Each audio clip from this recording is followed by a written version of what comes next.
दोस्तों, आज मैं आपको एक ऐसी हस्ती के बारे में बताने वाला हूं जिसे अगर हम समझ लें तो हमारी जिंदगी बदल सकती है।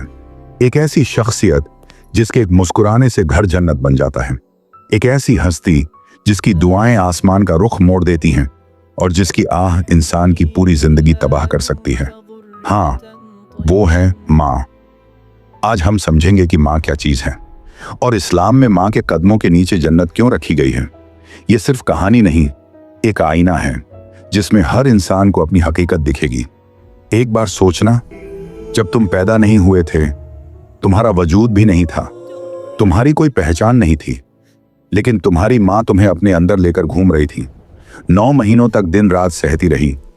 कभी भूख लगी तो पहले तुम्हारे बारे में सोचा, कभी प्यास लगी तो तुम्हें याद किया, कभी रात को नींद नहीं आई तो तुम्हें सहलाकर सुलाया। उसने दर्द सहा, तकलीफें सही, कमजोरी महसूस की, मगर शिकायत नहीं की। क्यों? क्योंकि वो माँ थी।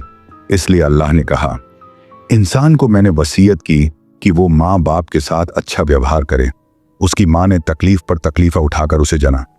माँ की यही कुर्बानियां उसे दुनिया की सबसे बड़ी हस्ती बना देती हैं। आज हमारी जिंदगी में जितनी भी आसानियां हैं, पता है वो कहां से आती हैं? माँ की दुआओं से। कई बार तुमसे पहले ही वो तुम्हारे लिए जाग रही होती है, तुम्हारे घर आने से पहले ही खाना गर्म करके रख देती है, तुम्हारे बीमार होने से पहले ही दवा निकाल कर रख देती है। ये सब क्या है? ये खुद अल्लाह की रहमत है जो माँ के जरिए बहती है। एक हदीस में आया है, माँ बाप की दुआ अल्लाह के यहाँ दीवारों को भी पार कर जाती है। यानी अगर माँ दिल से दुआ कर दे तो नामुमकिन चीज भी मुमकिन हो सकती है। सवाल उठता है, अल्लाह ने माँ का दर्जा इतना ऊंचा क्यों रखा? क्योंकि उसने तुम्हें ऐसे प्यार किया जो किसी और इंसान से मुमकिन ही नहीं। उसने तुम्हें गोद में उठाया, कंधे पर सुलाया, अपने हिस्से का खाना तुम्हें दिया, अपने हिस्से का आराम तुम्हें दिया, और सबसे बड़ी बात, वो इंसान तुम्हारी एक मुस्कान के लिए पूरी दुनिया छोड़ दे, लेकिन उम्मीद सिर्फ एक चीज की रखती है, तुम्हारी मोहब्बत। इसलिए हदीस में आया, एक आदमी ने पूछा, या रसूल अल्लाह, मेरे अच्छे व्यवहार का सबसे ज्यादा हकदार कौन है? आपने फरमाया, तुम्हारी माँ। उसने पूछा, उसके बाद कौन? आपने फिर फरमाया, तुम्हारी माँ। उसने तीसरी बार पूछा, उसके बाद कौन? आपने फिर कहा, तुम्हारी माँ। चौथी बार पूछा तो आपने कहा, तुम्हारा बाप। ये 3 बार माँ का नाम लेना उसकी महिमा को समझाने के लिए काफी है। अब आता है असली सवाल, माँ के कदमों के नीचे जन्नत क्यों रखी गई? क्योंकि जिस इंसान ने तुम्हें चलना सिखाया, अल्लाह ने जन्नत को उसके कदमों से जोड़ दिया। यानी अगर तुम जन्नती बनना चाहते हो तो तुमको माँ की सेवा करनी होगी, माँ की इज्जत करनी होगी, माँ के दिल को खुश रखना होगा। जन्नत कोई महंगा रास्ता नहीं है, जन्नत माँ की खुशियों से होकर गुजरती है। अल्लाह कहता है, अगर तुम उनकी इज्जत करते हो, उनका दिल रखते हो, तो मैंने जन्नत को तुम्हारे लिए आसान कर दिया है। इसलिए कहा गया, जन्नत माँ के कदमों के नीचे है। जैसे माँ की दुआ जन्नत का रास्ता बनाती है, वैसे माँ की नाराजगी इंसान की जिंदगी को बर्बाद कर सकती है।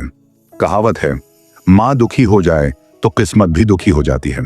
कई लोग मेहनत करते हैं मगर बरकत नहीं आती, क्योंकि माँ की दुआ नहीं मिलती। जब माँ दिल से खुश हो जाती है तब अल्लाह भी खुश हो जाता है। एक बहुत अमीर आदमी था, मकान, दुकान, पैसे, सब कुछ था, लेकिन उसकी माँ दुखी रहती थी, क्योंकि बेटा बात बात पर चिल्लाता था, उसकी इज्जत नहीं करता था। एक रात माँ ने रोकर कहा, या अल्लाह, मेरे बेटे को सद्बुद्धि दे। बस इतना कहना था। अगले ही दिन उस इंसान के कारोबार में भारी नुकसान हुआ। पैसे खर्च हुए, नुकसान होता गया, फैसले गलत होते गए। आखिरकार वो माँ की गोद में बैठकर रो पड़ा। माँ ने दुआ दी और कुछ महीनों में हालात फिर से बदल गए। ये कहानी नहीं, ये हकीकत है। माँ की आह और दुआ की ताकत इंसान की जिंदगी बदल देती है। अगर जन्नत चाहिए तो ये काम जरूर करो। 1, माँ की आवाज सुनते ही जवाब दो। 2, माँ की थकान देखकर मदद करो। 3, माँ की तबीयत पूछते रहो। 4, माँ के सामने आवाज ऊंची न करो। 5, माँ के हाथ चूमो, ये जन्नत का रास्ता है। 6, अगर माँ बूढ़ी हो गई है तो उसके पांव दबाना कभी मत छोड़ो। 7, माँ के दिल को कभी मत दुखाओ, कभी नहीं, कभी भूलना मत। माँ का दिल टूटे तो ऊपर वाला भी नाराज होता है। दोस्तों, आज सिर्फ एक बात याद रखो, दुनिया में बहुत रिश्ते मिलेंगे, लेकिन माँ जैसा कोई नहीं मिलेगा। अगर माँ जिंदा है तो उसके कदमों में जन्नत तलाश करो, उसकी दुआओं से जिंदगी बना लो। अगर माँ दुनिया से चली गई है तो उसके लिए दुआ करो, क्योंकि माँ की याद भी इंसान को जन्नत के करीब ले जाती है। अल्लाह हमें माँ बाप की इज्जत करने की तौफीक दे। आमीन।